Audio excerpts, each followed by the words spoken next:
शंभवे गुरुवे नमः। शंभवे गुरुवे नमः। शंभवे गुरुवे नमः।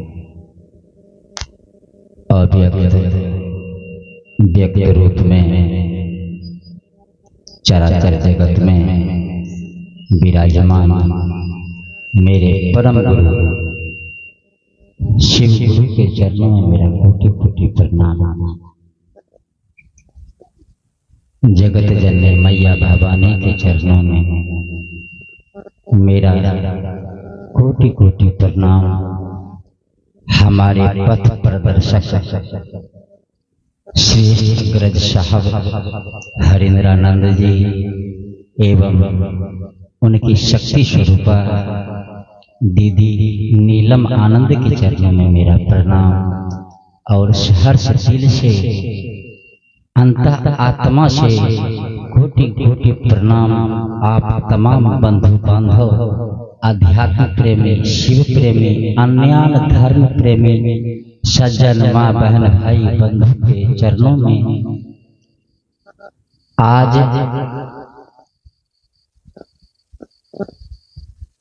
इस संसार के लिए कहा जाता है, इस संसार को जीने में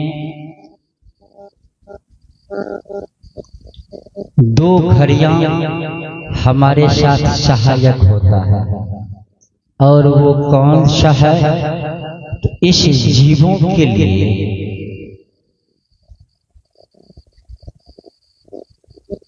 योग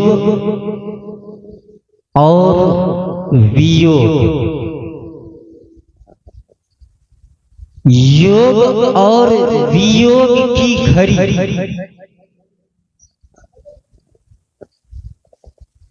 एवं आध्यात्म से विचलित इस संसार में योग और वियोग की आग लगी है और उस दहकती आग में उस योग और वियोग की धधकती आग में हम आप यह चराचर जनमानस जल रहा है।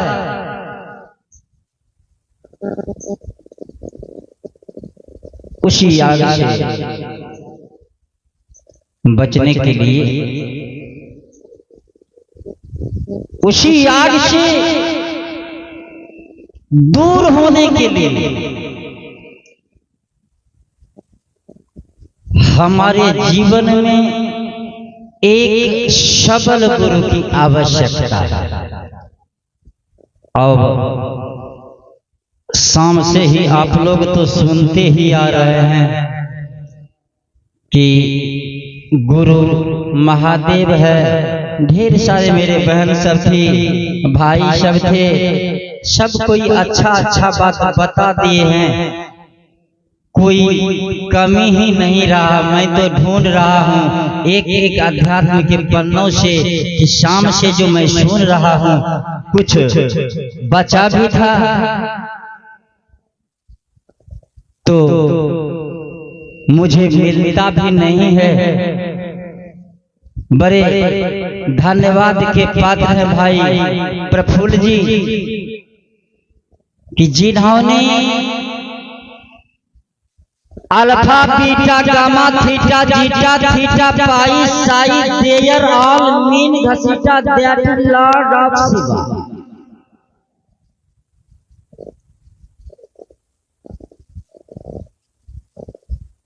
पूरी की तरह कैलकुलेटिंग करके आपके सामने जो प्रतिमा में विराजमान है या आप अपने अंतर आत्मा से जिस किसी भी इष्ट को माने हैं, संजो करके उनको दिल में बसाए हुए हैं, उस प्रीतम को भाई प्रफुल्ल जी ने उजागर किया। मैं तो गुरुदेव से दया की भीख मांगता हूं कि शायद उतनी ही ज्ञान हे गुरुदेव आप मुझ में भी दें। गुरु का काम होता है ज्ञान देना। जब आप सबल गुरु हैं तो सबल ज्ञान मुझे दे। हर बातों की जानकारी भैया ने यहां रखा। हमारा कर्तव्य बनता है, हमारा फर्ज बनता है कि हम उस ज्ञान को अपने अंतः आत्मा में उतारने का प्रयास करें।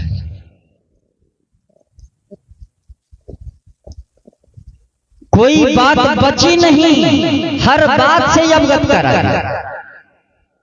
और मैं यहाँ कहने का आपके सामने में कहने के लिए चला हूँ कि कुछ बात बचा नहीं है, फिर भी गुरु की कृपा है। जब ऐसा मौका दिया है मुझे तो कुछ ना कुछ जो आता है वही बोलूंगा। गलती लगेगा तो मुझे क्षमा कर दीजिएगा, अच्छा लगेगा तो जरूर सोचिएगा, विचारिएगा। बंधुओं मेरे, मैं आगे प्रश्न के माध्यम से चल रहा था कि यह संसार में योग और वियोग की धधकती आग धधक रही है। उस धधकती आग से बचने के लिए हमारे जीवन में एक गुरु की आवश्यकता है। अब कौन योग और वियोग ऐसी अग्नि को शांत करे भाई। आज इसी घर में, इसी दरवाजे पर या इसी गांव में, हमारे भी घर में, टोला में, मोहल्ला में, कस्बा में, परिवार में, घर आंगन में एक व्यक्ति का जन्म होता, एक बच्चे का जन्म होता तो दो पति पत्नी रहते हैं, एक बच्चे आ गए, वहां तीसरा हो गया, 3 मेंबर हो गए, 3 सदस्य हो गए, वहां योग की आग लगी हुई है इसी संसार में। और इसी घर में कुछ दिन पहले हमारे भाई थे, आज की तारीख में नहीं है, जिनके वर्षी के शुभ अवसर पर आज या गुरु की परिचर्चा हो रही है। जितने सदस्य उनमें से एक माइनस हो गया, मतलब घट गया। ये वियोग की आग लगी। बंधुओं, इस संसार में आने और जाने की जो आग लगी हुई है, योग और वियोग की जो आग लगी हुई है, उस योग और वियोग के जो सृष्टि करता, अरे माचिस है, माचिस में रखी हुई तीली है, क्या अपने आप जबकि तीली माचिस के अंदर है आग लग जाती है? नहीं, लग ही नहीं सकता। इसलिए कि उस तीली में आग तब लग सकती है जब कोई बीच में एक माध्यम हो। जब तक माध्यम नहीं होगा तब तक आग लग नहीं सकती है। बंधु,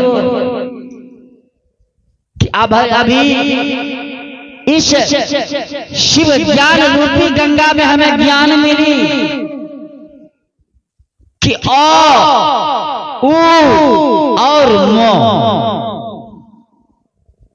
कुछ देर पहले हम लोग श्रवण कर रहे थे भैया प्रभु जी के माध्यम से, और उसी को कहे थे कि गुरु ब्रह्मा, गुरु विष्णु, गुरु महेश्वर। वही सृष्टि करता, वही पालन करता और वही संहार करता। चलिए, इधर तो हम जाना चाहेंगे नहीं, क्योंकि विषय से विषयांतर हो जाएंगे। तो कहने का मतलब है कि जो भी योग और वियोग के दाता है, जो इन्हें जन्म देता है, उसी का नियंत्रण इस योग वियोग पर हो सकता है। अगर चराचर जगत को कौन पूछे, 3 लोक में अगर योग वियोग की बात होती है ना, तो उसके महापिता शिव शंभु भोलेनाथ। जो अजर है, जो अमर है, जो अजन्मा है, जो अगोचर है।